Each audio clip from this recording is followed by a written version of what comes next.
I've noticed I've been speaking a little more British, maybe it's UK terminology lately. Like I said the other day, well, what do you have on this weekend? Say that. You wouldn't say that. Oh, but I said it. I was like, I don't know. That just came out. Like, what do you have on this weekend? Who did you Or say that to? I don't remember. I think it was like a family member, Yeah. like my sister or something. And I was like, why did I just say that? But like those kind of things are falling out of my mouth. Well, that's because we've just had some time Yeah, together I and know you it is. yeah, I absorbed it. you did. Hang on. You are recording then? Yeah, we can keep that bit in the beginning about you talking about being more Okay. British as if like we're just having a chat and oh hello listener. Oh, Where did you come from? oh, hi. Hey, you. Yeah, the Okay, I'm gonna get second you back to name it, yes. I can't do think it yeah. because doing things in front of other people. And how we're influenced by other people. Like the more time I spend talking to you, and sometimes these like the other week on the podcast when I said process instead Yeah. of process, it comes out. There's a place where it's very natural for us to be influenced by one another, right? And then a place where it becomes problematic. Oh yeah, sorry. For the benefit of the listeners, Steph is holding up her arm because when we met in Ireland, I had a call it jumper, you call it sweater. Or shirt. You call it sweater? Sweater, that would be, yeah? Sweater, shirt, either one. Which I was wearing in Dublin, and Steph really liked it. So she went and bought herself I went and bought it a like there matching and then. Yeah. Just like was like, where's that website? So we are influenced by one another's behavior. I say we, I'm going to speak on behalf of all humanity. Humans, yeah. Yes. So what does that mean for food then? Around food, or even how we feel about our bodies? What it's like company of others feeling that pressure or that influence when we're trying to make decisions around what to eat. Well, it's not always pathological. It's not always a problem. Like sometimes it's a communal thing because eating is communal a lot of times, right? Like when you go out, for example, when we were in Dublin and we stopped for that, oh gosh, it wasn't quite lunch, but I think we were originally thinking it would be like a snack, like a piece of cake or something. And then we realized how hungry we were. And I think that I probably in that moment was influenced by what you were doing because it's like, are we, because we're going to go to dinner later. Like, what are you doing? What, it gives you a relativity to sort of be like, where are we? Which matters because we were doing that in community and we were going to be eating dinner in community. And that's relevant and it's not always a problem. But I think the issue is that there's a morality that has become attached to what I eat based on what you eat, because if you are eating better than me or eating less than me, then I should feel better or worse about myself for the choices that I'm making. Instead of it being, what are we doing here? You know what I mean? Like there's just a difference in how we're doing it. Can I share though that for me it kind of goes the other way a bit now? So I felt aware that when we went out for food after the Dublin event, everyone was ordering their meals, and Steph and I, we ordered the same meal. We had the beef tagliatelle. I wanted something hearty. I Me was too. in the mood for meat. I don't eat a great deal of meat, but I was in the mood for that. And I was very hungry. And when I started eating, I felt full very fast, uncomfortably full very fast. And so I felt quite self-conscious. Not in a there was no guilt obviously attached to this, but I felt quite self-conscious that I didn't finish my food. I'm at an event where we've got other people at the event who've been listening to me talk about food as well. And I'm imagining, oh, this is just where my mind goes, that people would be looking at them and going like, oh, Yeah. is Sarah trying to cut back? Or Sarah doesn't eat all her food? Or do you see what I mean? That it's going the other Yes. way, that I look like I'm trying to be quote unquote good, or that I have some kind of thing about not finishing my food. And I feel that self-consciousness a little bit more that way now, only doing this. And that's a specific scenario. And I think that I thought the same thing. So not because I did finish my food. And actually there was a moment where I did feel finished before I was finished. And I think I said aloud, I think I think this is my threshold, because that's a word I use like in groups I run. And then I ended up finishing it anyway for other reasons that made sense to me in the moment. But I did have a thought like, I wonder if people are paying attention to what I'm eating, especially people in my immediate surroundings. Like, are they watching what I'm probably like, you know what I mean? Because we just have awareness of this when this is what we're here for. But it was like, okay, I sort of registered the self-consciousness. And then was like, never mind. It doesn't matter because I'm going to do what makes sense for me. Like that's what I'm going to do. So yes, there's a bit of awareness of being seen and potentially being watched. But also there is but so what? Like, okay, that's not about me. I need to do what makes sense for me. And I was also very similarly, I have a feeling there's a reason why we were both as hungry as we were. And I wanted meat too. And I don't typically order meat out for some reason. I just typically don't. But I was like, I need something hearty. And it was a long day. And then, oh, I know what it was. It was because it wasn't satisfying. I didn't think it was that good. Did you like what you ate? I did like what I ate. No, I didn't. I thought it was really undersalted, but I was so hungry that I kept eating it, and I could tell I was just eating because I wasn't satisfied, and that's why I kept going for more. But then I was like, but I am really hungry, and I think I'm going to finish it because I just want to. There wasn't a feeling of I shouldn't, or I don't know. I guess I put myself first, even though there was a feeling of what do others expect of me? What's the right thing to do here? From the vantage point of being someone who talks about this stuff and potentially is people might be looking at for that. Yeah, and I always prefer to finish my food. That would always be my preference. Really? I don't really like leaving food, yeah. Oh, like food waste perspective. Yeah, from that perspective, I would rather finish it, but just what you were saying about satisfaction. So I'm currently away in Airbnb with a friend in Norfolk, and we've been having meals together each evening, and we've been ordering from Gusto. And last night we had this vegetarian like fajita type meal, and I was not enjoying it at all. It was the texture didn't taste. It just didn't taste good to me. And so I noticed what was happening to me in that moment. I was thinking, okay, well, this is just a functional meal. This is just a meal to eat and be full. And so I found that I ate it very quickly because I just wanted to be done. I knew I wasn't enjoying it. I knew that this was not really what I fancied, really what I wanted. And so I sped up. And it Mm. was interesting because we were talking about this today. And for her, she wasn't that keen, but she slows down because she said to me, oh, you're quite a fast eater. And I didn't really Oh, think I of don't think myself you as are. I don't think I'm a fast eater particularly. No, I But don't. I was thinking about in certain situations when I might eat a lot faster. I think I eat faster at home for some reason than when I'm out. But when I went Yeah. to New York and I went out with the New York therapists, they will do a 5-hour dinner. And that's Mm. not just gaps between eating. They will have 45 minutes eating the starters, the appetizers. So they will literally have a bite, good few Put it minutes go down. by before the next bite. How So un-New York of them. oh, is it? I was gonna say I Well, didn't just know because what we do the everything so fast, you know? that's Like, true. get to it. Yeah, we ain't got time for this. So I noticed the natural thing was to try to match my pace with them. And I enjoyed the experience. I really enjoyed the experience of eating a lot slower. Is it something that I then thought, "Oh, this is what I really wanna do from now on?" No. But I guess my point is that there are so many different ways that we might be influenced by other people, not just in terms of what we choose, but also in how much we eat, Yeah. what speed we eat at, even whether you use your utensils or your hands.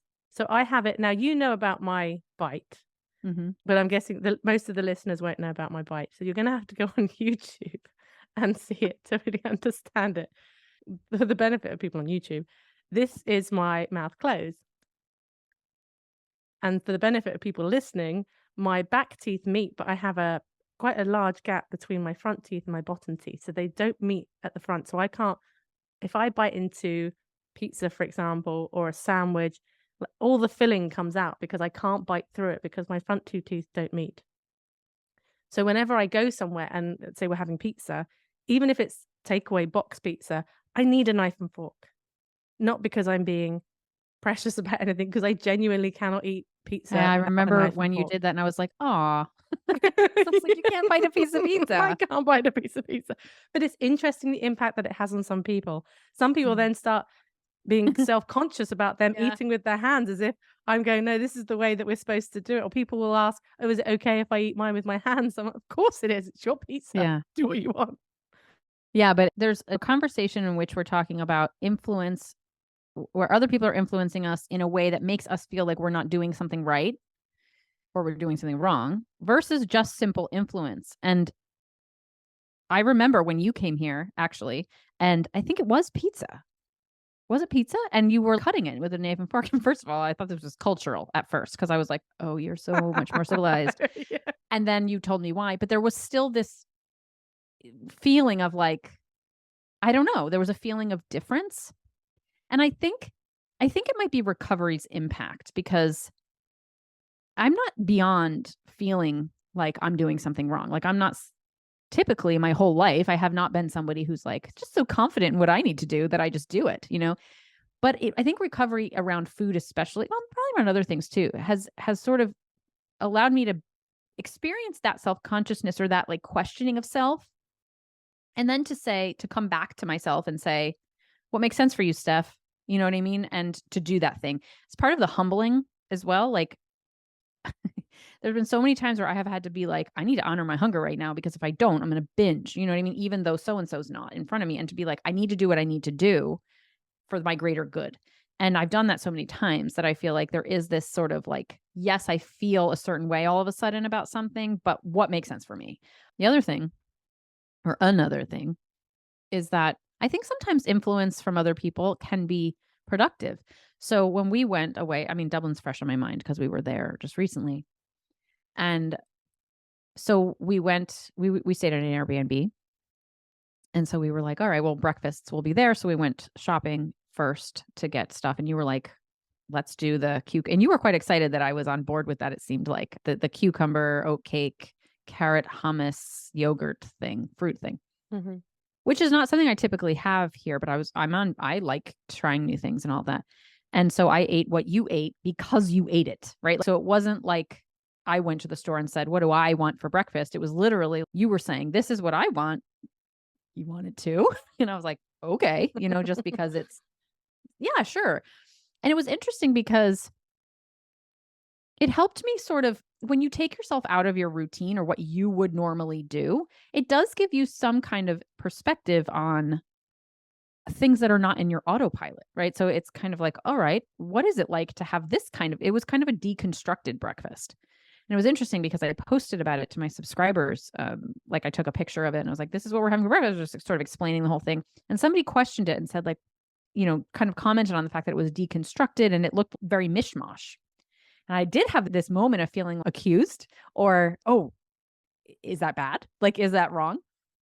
And then I came back and I was like, no, it was just that sometimes a deconstructed breakfast just sounds fun. And it was things that I didn't put together. And then I came home and I was like, I actually bought stuff to have my own version of that. Had it one morning. And then I was like, I need something more nourishing because it got colder here.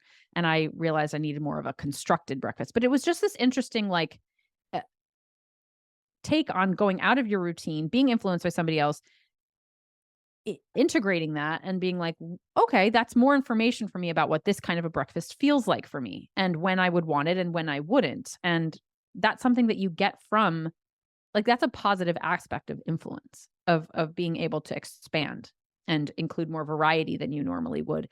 And then to stay in assessment of that and to be like, I don't need to keep doing that just because you might keep doing that, but it's something that I've tried. And I'm like, okay, I understand how that feels now. And I might use that sometimes, and other times I might reject it. But it still comes back to, does this make sense for me right now? And what do I need right now? And how do I use this rather than what you do is what I should be doing, which I think is what anyone probably who played this podcast episode just based on the title alone would probably look at it from the point of view of I'm easily influenced by other people because I feel like what other people are doing is what I should be doing. And I just want to say that I don't think it has to always lean that way. I think that you can be influenced and it doesn't have to be a bad thing so long as you keep yourself in the center of your experience, which maybe is the more difficult part when we're easily pulled away from ourselves and our own needs and where we feel like our needs are wrong. And coincidentally, I'm done with that breakfast. Like I'm done. As I mentioned to you in Dublin, I didn't really enjoy it in Dublin because it was cold. Yeah. I felt chilly, and that for me is a real summer breakfast. I had it last summer, and I've had it all through this summer, and now summer's gone. I'm done. In Norfolk here, I've got the stuff to have that breakfast, and I think 2 mornings I had it, and both times I was thinking, I don't want this. I don't want this. Why have I got this? The second part with that breakfast, and it's one of the reasons why I don't think spoken much about it, and certainly in my content, I haven't spoken about that particular breakfast, is the reaction I often get from people. It happened here with my friend as well. Oh, that's such a healthy breakfast. Mm. That's what people will say. They'll look at it. So there's something about that breakfast as well. And even oatcakes, which in the UK can have a bit of a reputation of being like a diet food. I didn't really eat Uh, them when I was trying to diet, but they can have that kind of reputation. So putting that on a plate with carrot, cucumber, hummus, yogurt, and fruit, mm. to me, I'm conscious about how that might be interpreted by other people. So that's always something I'm quite aware of with that breakfast. Yeah, but again, I get a little bit, oh, I can feel in my system a little bit defensive because it's like, well, if Defend me, I Steph. know what's that? Defend me, Steph. Well, it's just that like you're allowed food freedom is freedom everywhere, right? Like I know for myself that I'm not interested in a diet breakfast. I just know it because it will backfire. Like there's no point if it's not enough for me or if it's going to leave me feeling unsatisfied. And I trust that in you too. So there's a defense of you that comes in. Like, I know that you're not doing it for that reason. And stand by that. Stand by what you need, no matter what the perspectives are on the outside. Because as somebody who is a non-diet, I don't want to say influencer, I'm not an influencer, but there is some amount of influence we may have by virtue of reachability on YouTube and Instagram, right? And here on this podcast. But my job is still to take care of myself first. And that's what I will do, no matter what other people think about it, because there's always going to be somebody thinking about what you're doing, whether that's an audience of thousands of people or it's the person sitting across from you at the table. It still has to come back to what makes sense for you. And perhaps the crux of the question is like, how safe do you feel doing that? Like how solid is your sense of I can do what makes sense for me versus my judgment makes me feel threatened. You know what I mean? That's something that feels too hard to do. And I guess where are the scenarios where we are so influenced by someone else's potential judgment that we would change our behavior for it? Um, and I think one thing which I've already named is the feeling of when you come from a default position of my choices are wrong. I am wrong. I don't really trust myself in the first place. Therefore, I will trust whoever's sitting in front of me. That would be one area. But also, I think there can be the perspective of like when you have been the victim of being criticized, maybe in family, in an origin story in the family where what you eat is being criticized or reprimanded or potentially taken from you, depending on, how old you are and how much influence your parents might have over what you're eating, or at one time, and that lingers for a while and feeling like I just don't want to deal with judgment. That feels like something that's really I'm vulnerable to. There's no part of me that feels any pressure to change my breakfast based on what anybody else thinks. What I do feel a certain almost responsibility, it would be around posting about it and saying, look what I'm having for breakfast. But I don't do that with any of my foods anyway, whatever it might be. I don't tend to put pictures of myself or videos of myself eating or talking about what I'm eating, just because of how it can be interpreted and how it might feel for people. The first place my mind goes to with the idea of how other people influence our food choices or our eating behaviors from a diet culture perspective, many people have that feeling that they are being judged. So if they go out for a meal with people, they will not necessarily choose the thing that they want. They'll choose the thing that they think they should have or the thing that will draw the least attention and judgment. There's also the other way around of that pressure to eat that comes from Mm, people as well, to eat more. So I was at some friends a couple of weeks ago and she made me toad in the owl. Do you know what toad in the owl is, Steph? no? It's a lunch. Well, you know the French eat frogs. Yeah. Well, we eat toads because they're meatier. Really? So we have something called toad in the hole. You'll have to Google it later. Okay. Anyway, do you know square plates as well? They were quite fashionable at one time. Yeah. And they're bigger because they're often the same diameter as a round plate, but a square plate is bigger. So they'd made this toad in the owl and they had covered the whole plate piled high with food and it had all been dished up for me. And I wasn't even that hungry and this meal was presented in front of me and I was thinking, oh my goodness, okay, right. So I went at it as best I could. I was feeling quite ill and I was really trying to eat enough of it so that it didn't look rude, so that it didn't draw To who? attention to my friends who had prepared this meal for me. Okay. So I ate all the toad in the old bit. I ate the veg, but the mash, that was sort of the densest bit, so I kind of saved that for last. And then they were trying to give me dessert, and I just felt no, anyway, I said no to that because I actually couldn't. Yeah. And I think I mentioned my auntie on the podcast before. She's a feeder, and she'll be Yeah. upset even if I want to drink water instead of some kind of drink with flavor or that requires some preparation. It's like a personal Yeah. offense not to take that. So both sides, Uh, yeah. Yeah. No, let's talk about the first side because I think it's really a relevant one, especially where somebody lives in a not thin body, right? Where there's this feeling of like it's my responsibility to eat the healthy thing, quote unquote, or there's self consciousness around that. I just spoke to a client 2 days ago who described having been at a barbecue over the weekend with some new people, and there was a buffet, and she said I was very conscious that I was the biggest woman there, the biggest mom, and I felt this responsibility to eat the least and to choose the healthy things. And so she did. She didn't have what she wanted, ended up going home and having like an overeating episode and knew exactly why. But so it's like investigating. It's interesting because we might know exactly why, but still, it's just like, I just can't do it. How do we deal with a scenario where we're like, I know what I'm doing. I know that I'm not eating what I want to eat because I don't want to be perceived as XYZ. How do you deal with that?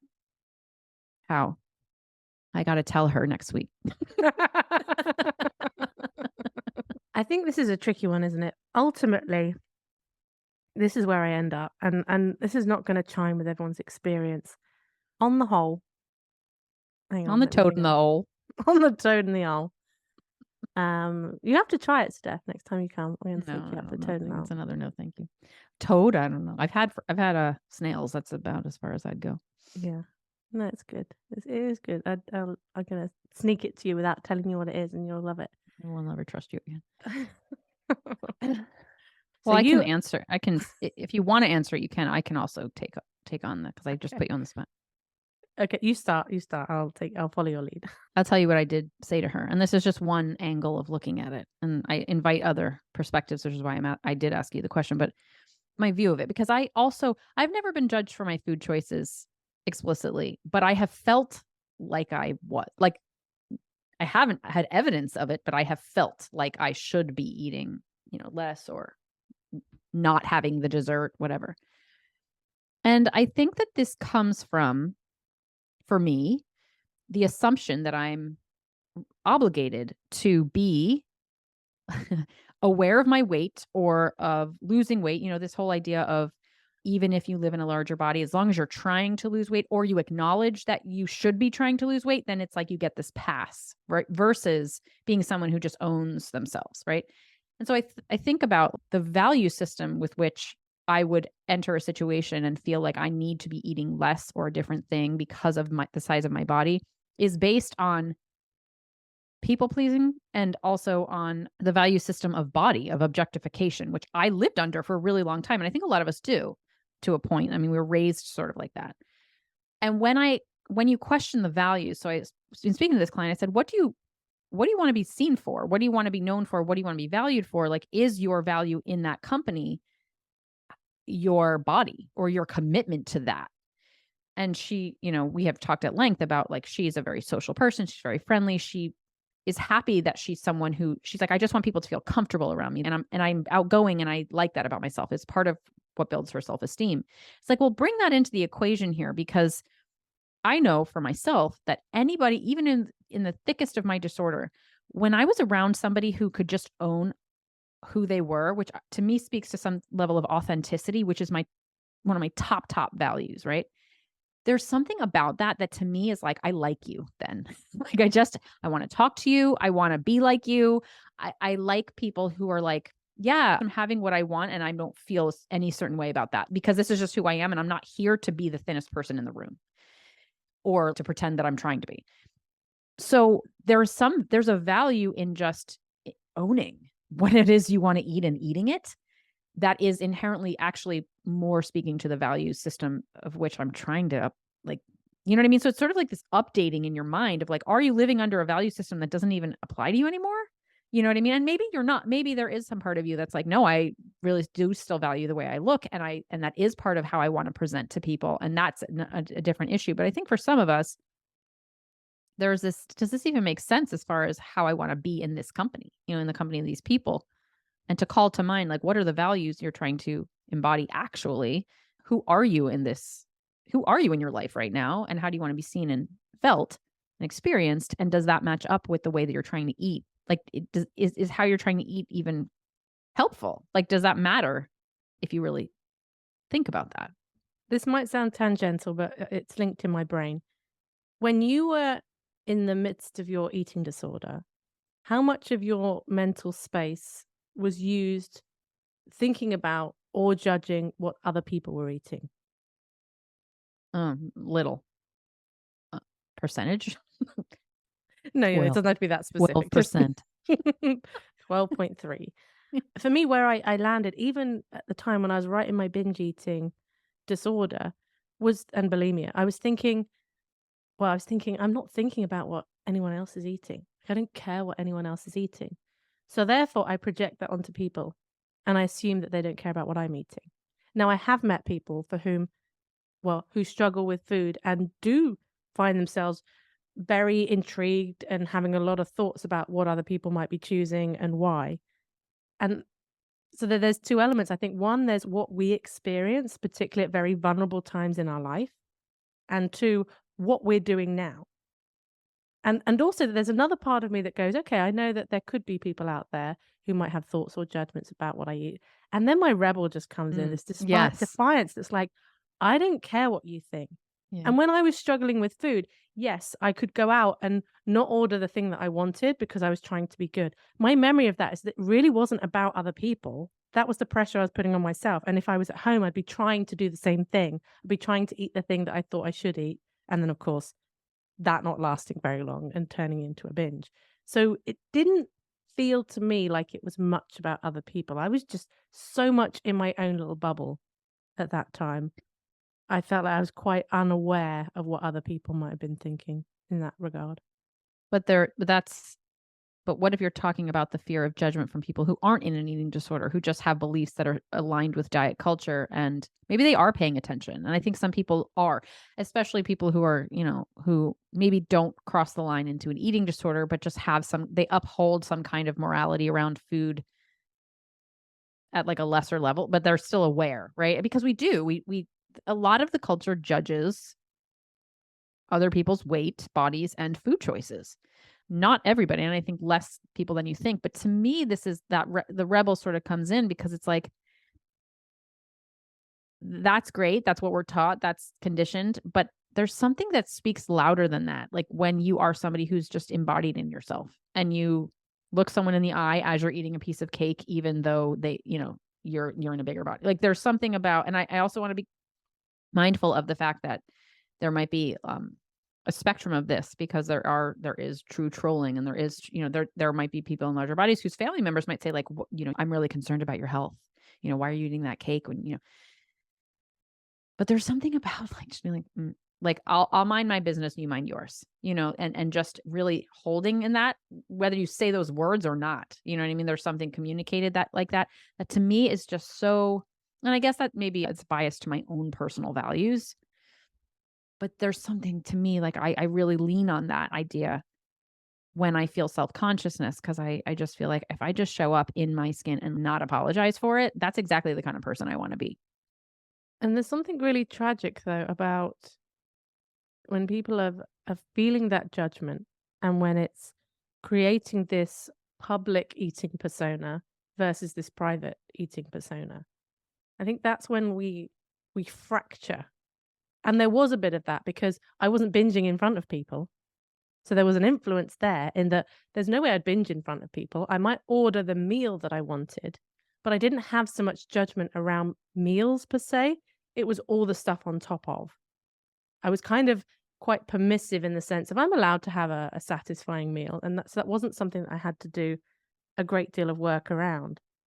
But that splitting and trying to bring the two closer together, because as well, what we often see is when you are not allowed to eat certain foods or eat particular ways around people, let's say it's your partner or family or people that you live with, that really sets up a restrictive mentality around food, even when you're trying to give yourself permission, Mm. because there's only the window of opportunities when you're on your own, when that person can't see.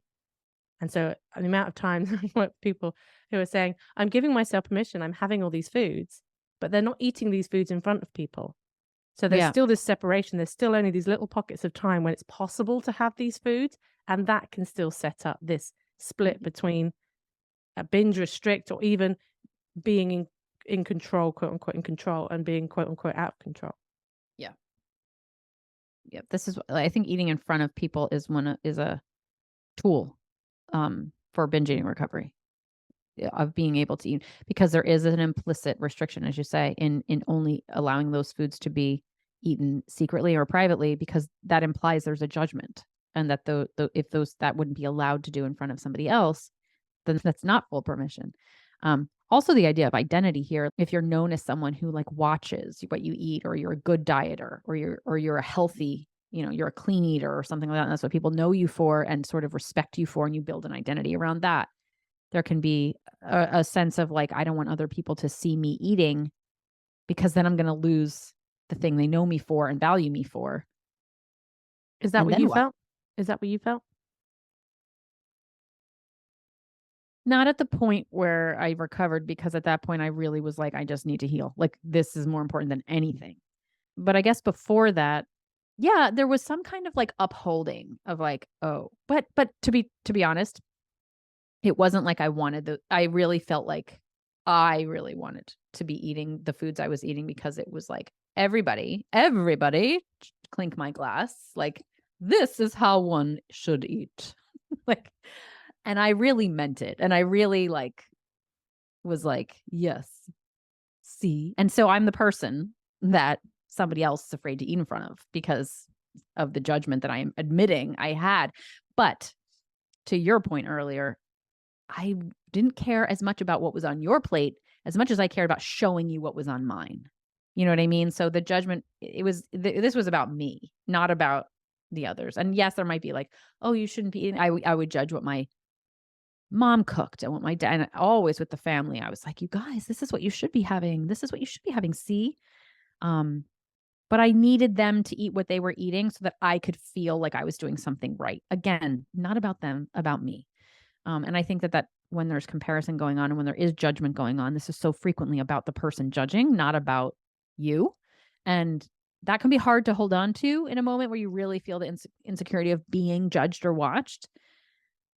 But hold on to that idea, because that's what judgment's about. Like, judgment is about something that's serving you and the person judging inside, and allowing them to be up here or down here. You know what I mean? And I think that, like, if you're just looking them in the eye and like kind of like owning what you're doing anyway, it just like takes their whole system apart. And I think that's I think that's more fun.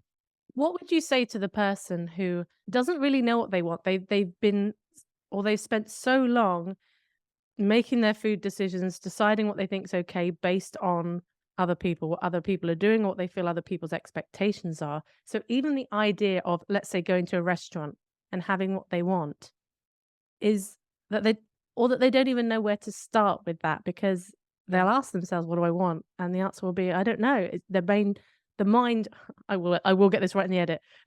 The mind just throws at them all the things that they think they should be ordering.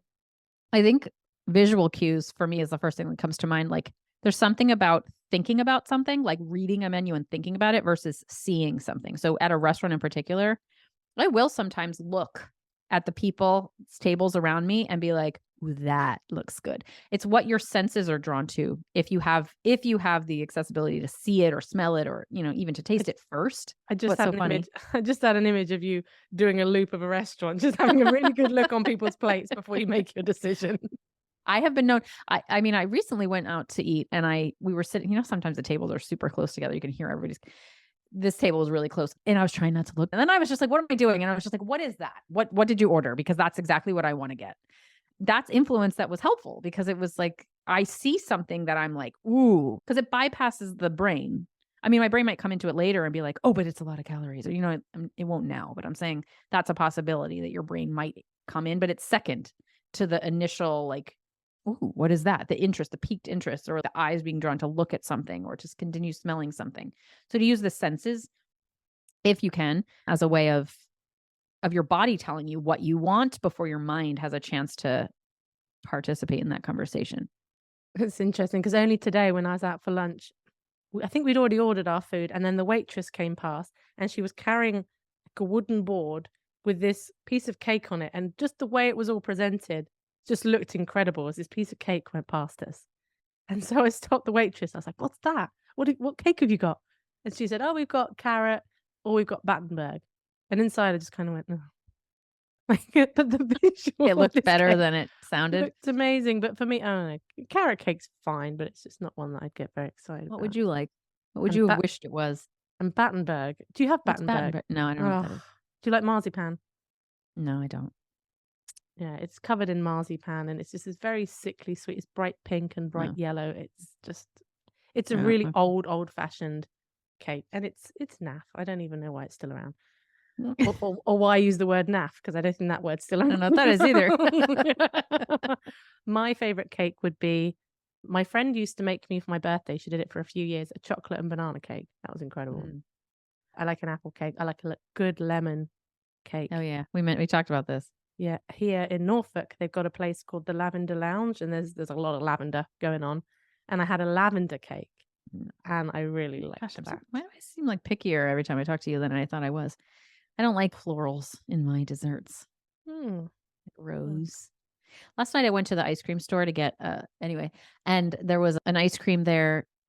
Oh, it, I forget it was 2 flavors together, but one was olive oil, and they were like, "We use real olive oil in here." And again, I don't know that I would like it to taste it, but I was intrigued by it, and it looked cool, and I was like, "Ooh, it's not bad." Even if you don't like it, sometimes your senses want something to try. Like there might be a purpose in having something like that, just for curiosity's sake, just for the experience.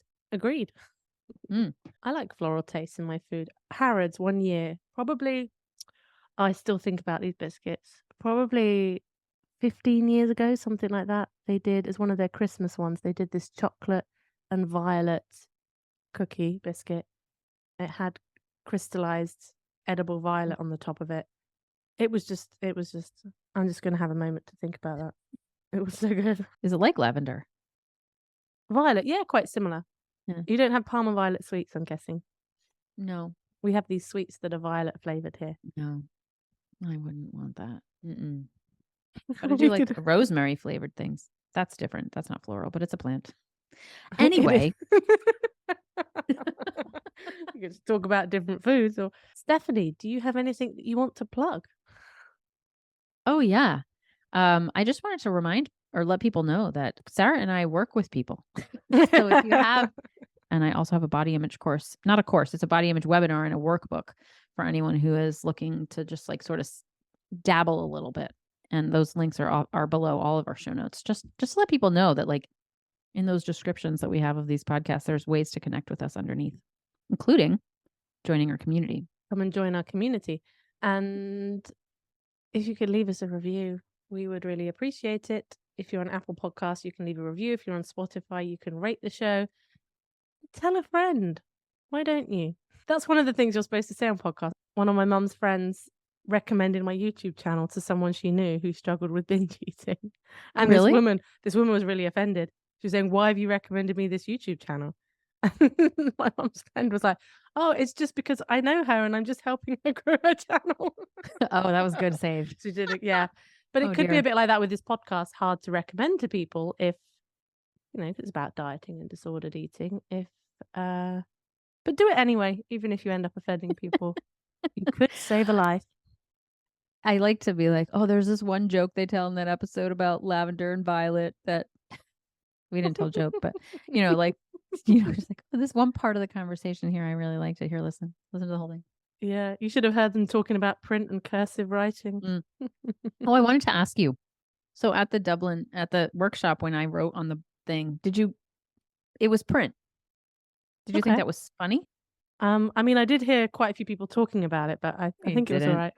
That's what I was like, but see, nobody was like, what? How do you read that? It's easy to read. It's just, what does that say? To be fair though, if you were writing something on the board to make it clearer for people to read, then writing in print might make sense. Oh, okay. I wondered. I could allow it. But just day-to-day writing, why you would write in print, I have I see. No idea. Anywho, Anyway, we'll see everyone next week. yeah. Ciao, Bella. Bye.